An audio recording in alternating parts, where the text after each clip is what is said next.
Patay ang 7 taong gulang na lalaki matapos aksidenteng mabaril ng kanyang kalarong 10 taong gulang sa Santa Cruz, Davao del Sur.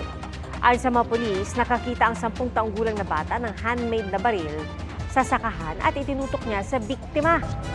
Akala ng nakabaril, laruan lang ang hawak niya. 2 tama ng bala sa dibdib ang ikinamatay ng biktima. Labis ang hinagpis ng kanyang inang OFW lalo't hindi siya makauwi sa Pilipinas dahil kapos sa pera. Ayon sa mga pulis, nagkaareglo na ang pamilya ng 2 bata at hindi na rin magsasampa ng reklamo ang pamilya ng biktima. Nasa kustudiya ng Municipal Social Welfare and Development Office ang nakabaril na bata. Mga kapuso, sama-sama tayong maging saksi. Mag-subscribe sa GMA Integrated News sa YouTube at para sa mga kapuso abroad, samahan niyo kami sa GMA Pinoy TV at sa www.gmanews.tv.